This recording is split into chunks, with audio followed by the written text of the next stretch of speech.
أسعد الله مساءكم مشاهدينا في كل مكان. نشرة الأخبار نقدمها لكم من تلفزيون دولة إريتريا، نستهلها كالعادة بأهم وأبرز العناوين. احتفالات عيد الاستقلال الثالث والثلاثين ستقام بحفل موسيقي تحت شعار ضمان السلام بالصمود. وفد إريتريا برئاسة السفير بطرس أكاي يشارك في المنتدى الاقتصادي الأوروبي الآسيوي الرابع عشر. الجرارات الزراعية الحكومية في الجنوب تقدم الخدمات بأسعار معقولة. الفلبين والولايات المتحدة تبدأان مناوراتهما السنوية المشتركة. روسيا تعلق على وصول صواريخ بعيدة المدى إلى أوكرانيا.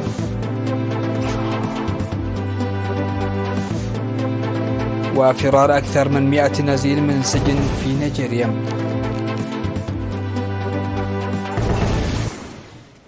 أهلا بكم إلى تفاصيل النشرة. قال مفوض الثقافة والريادة السفير زمد تخلة لوكالة الأنباء الإريتريا إرينا أن الاحتفالات بعيد الاستقلال الثالث والثلاثين ستقام تحت شعار ضمان السلام بالصمود. وقال السفير زمد تخلة أن برامج الاحتفال ستبدأ غدا 27 من أبريل بحفل موسيقي للأطفال تستمر حتى 17 من مايو، وستقام 4 حفلات موسيقية للطلاب وأفراد قوات الدفاع والسكان المديريات، بالإضافة إلى أسبوع الاستقلال للمدارس وعروض الشوارع والمآدب الأهلية وغيرها من الأحداث التي تعكس شعار هذا العام. ووفقا للجدول الزمني ستحتفل المدارس بيوم الاستقلال في الفترة من 8 إلى 20 من مايو، والمآدب الأهلية في الفترة من 20 إلى 23 من مايو على مستوى المديريات. وعبر السفير زمد تخلي عن أمنياته الطيبة ليحتفل الشعب الإريتري في الداخل والخارج كالعادة بعيد الاستقلال بحفاوة كبيرة، متمنيا بعيد استقلال سعيد. ومن جهة أخرى ستقدم وزارة الإعلام أيضا برامج متنوعة بمناسبة الذكرى 33 للاستقلال. من جهة ثانية أوضح سعادة السفير زمدي أنه في هذه الأثناء سيتم إحياء ذكرى اليوبيل الذهبي لمهرجان بولونيا في الفترة من 10 إلى 18 من أغسطس في أرض المعارض بأسمرة.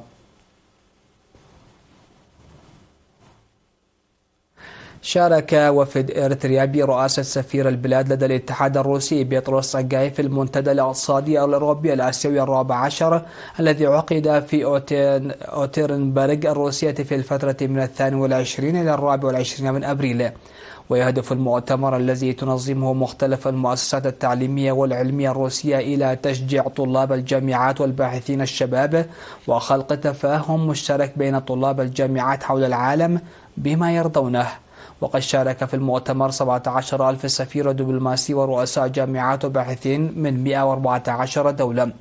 وفي حديثه نيابة عن المجتمع الدبلوماسي أكد السفير بطرس على أهمية السيادة الاقتصادية في تقدم الدول، وأعرب عن موقف إريتريا القوي بشأن مبادئ الاعتماد على الذات والاحترام المتبادل والاهتمام بنظام عالمي عادل.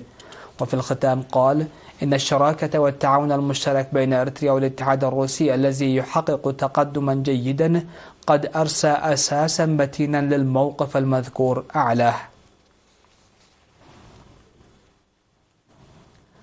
تسير الحملة الزراعية الجارية في الإقليم الجنوبي بالجرارات الحكومية التي بدأتها مديرية صنعاء في فبراير الماضي بشكل جيد وفقا للجدول الزمني. وقال السيد موسى عمر رئيس قسم الآلات في شركة حلحلة للغلال والمواشي لوكالة إرينا إنه تمت المطالبة بحوالي 24 ألف هكتار من الأراضي للزراعة في الإقليم هذا العام، ولتلبية هذا الطلب تم تجهيز أكثر من 50 جرارا في إطار الحملة الزراعية. وقال إنه حتى الآن تمت تلبية الطلب في مديريات صنعاء وعدقيح وسجنيتي، بينما يتم تقديم الخدمات في مديريات دقمحري ودبارة ومندفرة وإمنحيل. وأشار إلى أنه سيتم عقده في مديريات صرونا ومعيني وعدقيح وعرزة وميمنة اعتبارا من منتصف مايو.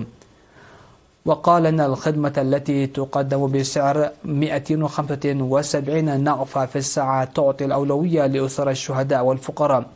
وذكر المزارعين بضرورة إبقاء حقولهم خالية من الحجارة وغيرها من الأشياء التي تعيق عمل الجرارات. وأشار إلى أنه تم حتى الآن تلبية أكثر من 50% من الطلب، مضيفا أنه من المقرر تقديم خدمات مماثلة خلال موسم الزراعة. عقدت الجمعية الوطنية للمتبرعين بالدم فرع القاشبركة مؤتمرها الثالث في 25 من أبريل في مدينة بارنتو. وفي حديثه بهذه المناسبة قال رئيس الفرع الفخري فرانكو كوبابا إن عدد المتبرعين الطوعيين تزايد خلال السنوات العشر الماضية بسبب الأنشطة التي تم تنفيذها بين موظفي الحكومة وأفراد قوات الدفاع، وذلك بهدف رفع مستوى الوعي العام وإثراء التبرع بالدم الطوعي. وقال رئيس فرع جمعية المتبرعين بالدم التطوعي في الإقليم السيد قبر مسكال إمباي إنه تم إنشاء فروع في مديرية غردات وهيكوتا وتسني وقلوجة، وقد تم اتخاذ خطوات جادة لتعزيز قدرة بنك الدم ومنع الوفيات بسبب نقص الدم، مشيرا إلى أن هناك بالفعل 2271 متبرعا طوعيا منتظما بالدم، بينهم 205 متبرعا. وحث سكرتير الجمعية الوطنية للمتبرعين بالدم التطوعي في إريتريا السيد برخات موسازجي ورئيس قسم التبرع بالدم في بنك الدم الوطني السيد محار أبراهام مستشفيات بارنتو وغردات وتسني على إجراء اختبارات فصائل الدم وتوثيقها، كما ذكر بضرورة العمل على تسهيل عملية التبرع بفصائل الدم اللازمة. وقال حاكم إقليم القاشبركة سعادة السفير محمود علي حروي وقائد القيادة الغربية العميد إيوب في السهيم إن عدد المتبرعين بالدم طوعا وإمدادات الدم الكافية والآمنة أمران مهمان مع تزايد الطلب على بنوك الدم، لذلك يجب القيام بأعمال توعوية فاعلة في كافة المحاور الحكومية. وفي الختام تم انتخاب لجنة تنفيذية مكونة من 20 عضوا، وتم تقديم شهادات التقدير لمدراء الفروع والشركاء الذين ساهموا بفعالية في هذا الشأن. هذا وقد عقدت جمعية المتبرعين بالدم التطوعي في إقليم القاشبركة مؤتمرها الأول والثاني في عامي 2015 و2019. دعت هيئة النقل البري جميع مالكي وسائقي المركبات بشكل عام وأصحاب المركبات ذو اللوحة رقم 1 والسيارات الأجرة بشكل خاص للعمل في الأنشطة المسجلة والمخصصة لهم فقط.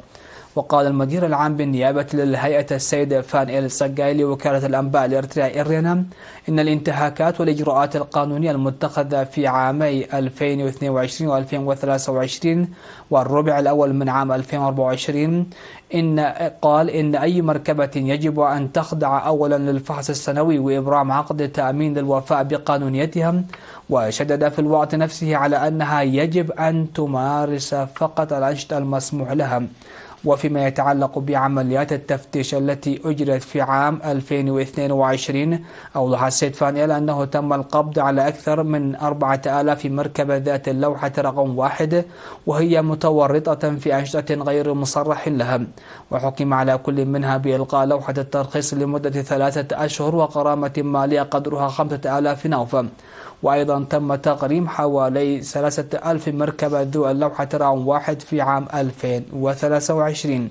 وفيما يتعلق بسائقي وأصحاب سيارات الأجرة المتهمين بانتهاكات قانونية قال إن 60 من سائقي ومالكي سيارات الأجرة الذين تم القبض عليهم وهم يدفعون أكثر من الأجرة القانونية البالغ 10 نوفا حكم عليهم بإزالة لوحة التراخيص لمدة 3 أشهر وغرامة مالية قدرها 5000 نوفا.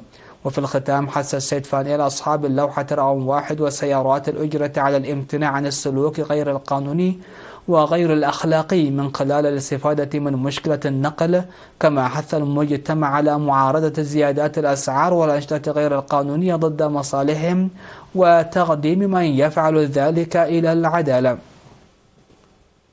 نظمت وزارة العمل والرعاية الاجتماعية فرع إقليم القاشبركة مناقشة حول احترام حقوق المرأة والطفل والقضاء على الممارسات الضارة في غردات خلال 22 من أبريل. وقال القائم بأعمال رئيس الفرع السيد تسفى جبرائيل قبر سلاسي أن الهدف هو القضاء على عواقب الممارسات المتخلفة، مشيرا إلى أن أكثر من 84,000 مواطن شاركوا حتى الآن في مداولات الحوار لتقييم مستوى الوعي الذي تم الوصول إليه. وقام ممثلو لجنة ضمان حقوق المرأة والطفل من جميع مديريات القشبركة بشرح الحملات التوعوية والنتائج التي تم إجراؤها في كل مديرية، كما قدم توضيحا مفصلا حول التحديات والمميزات. وبعد المناقشة المعمقة حث المشاركون على تعزيز دور الإداريين والسكان وخاصة رجال الدين لزيادة مساهمتهم في القضاء على الممارسات الضارة واتخاذ الإجراءات التصحيحية ضد مرتكبيها. وقال حاكم إقليم القشبركة سعادة السفير محمود علي حروي إنه ينبغي تعزيز المشاركة المجتمعية وصولا إلى إدارات الدواحي والقرى لتحقيق الهدف المنشود. تم الاحتفال باليوم العالمي للرقص الذي يصادف 29 من أبريل في العاصمة أسمر يوم 25 من أبريل في قاعة السينما روما بما يمثل القوميات الإرترية. وفي مراسم الحفل التي حضرها مفوض الثقافة والريادة السفير زمدة تخلة والفنانين المخضرمين، قال الفنان مانويل داويت رئيس فرقة ميراث الرقص إن الهدف من اليوم العالمي للرقص هو تعزيز المهنة والتأثير عليها من خلال تسليط الضوء على أهمية وفوائد الرقص. وقال إن مهنة الرقص في الدولة لها أساس تقليدي وتعبر عن هوية مجتمعنا وقيمه، وأشار إلى أن ذلك سيخلق قوة دافعة لتعزيز مهنة الرقص المزدهرة في البلاد وتقديم أعمال رقص عالية الجودة للمواطنين. وقد حفل الحدث بعروض رائعة قدمتها فرق الرقص سبريت وسنيت وميراث. يتم الاحتفال باليوم العالمي للرقص للمرة 42 على مستوى العالم وللمرة 5 على المستوى الوطني. مشاهدينا الأكارم، كانت هذه الأنباء على الصعيد المحلي. فاصل قصير من ثم نوافيكم بالأنباء على الصعيد العالمي.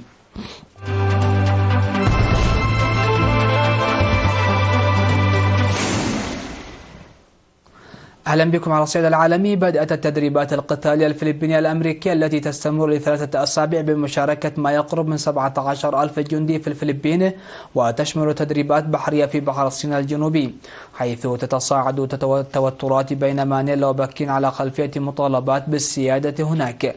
وستتركز التدريبات السنوية التي يطلق عليها اسم باليكاتان في الأجزاء الشمالية والغربية من الأرخبيل، وللمرة الأولى منذ بدء مناورات باليكاتان السنوية في عام 1991 سيبحر الحلفاء خارج خط الأساس البالغ طوله 12 ميلا بحريا للفلبين قبالة مقاطعة بلاوان الغربية التي تواجه بحر الصين الجنوبي.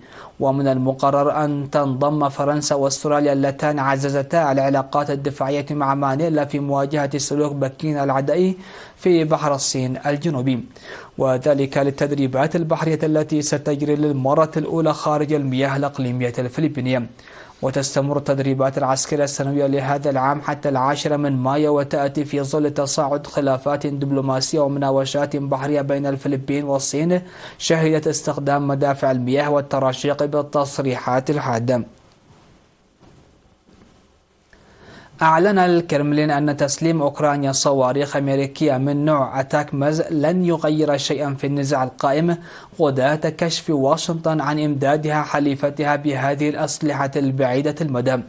وقال الناطق باسم الكرملين ديمتري بيسكوف خلال لقاء مع صحفيين إن الولايات المتحدة منخرطة مباشرة في هذا النزاع وسلكت مسلكا يهدف إلى إطالة مدى أنظمة الأسلحة، غير أن ذلك لن يغير مآل العملية العسكرية الخاصة. وفي وقت سابق أعلنت وزارة الخارجية الأمريكية أن الولايات المتحدة أرسلت في فبراير إلى أوكرانيا صواريخ من نوع أتاكمز بناء على طلب مباشر من الرئيس جو بايدن.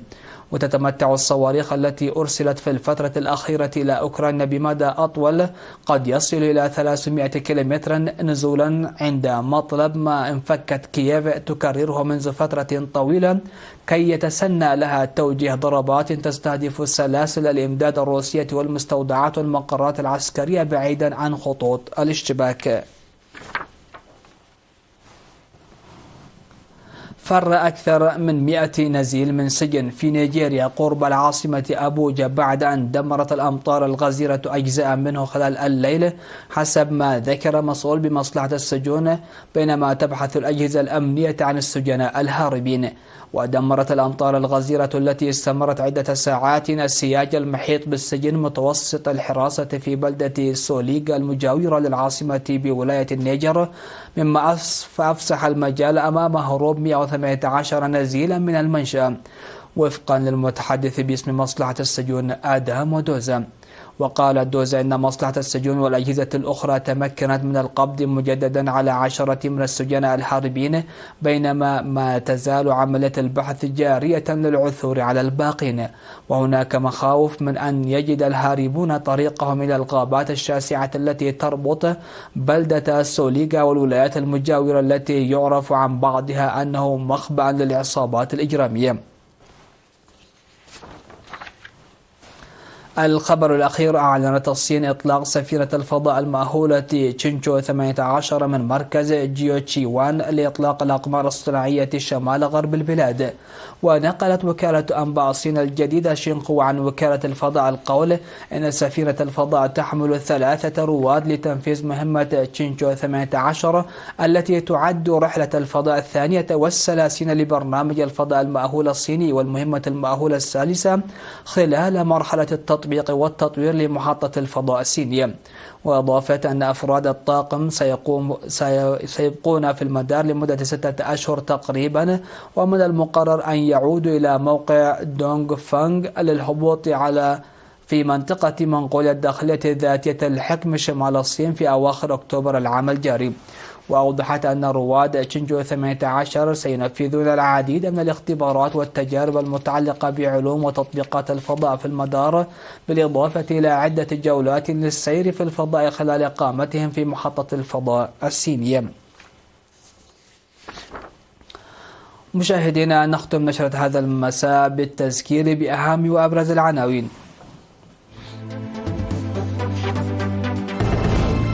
احتفالات عيد الاستقلال السادس والثلاثين ستقام بحفل موسيقي تحت شعار ضمان السلام بالصمود. وفد إريتريا برئاسة السفير بطرس أجاي يشارك في المنتدى الأقتصادي الأوروبي الآسيوي الرابع عشر. الجرارات الزراعية الحكومية في الجنوب تقدم الخدمات بأسعار معقولة.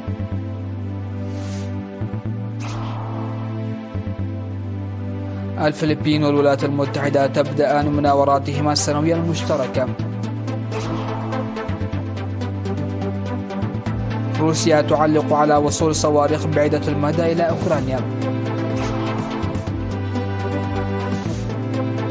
وفرار أكثر من 100 نزيل من سجن في نيجيريا. سادتي سيداتي، هكذا نكون قد وصلنا وإياكم إلى نهاية نشرة هذا المساء. هذه تحيات وتحيات الفريق العامل، ودمتم في أمان الله.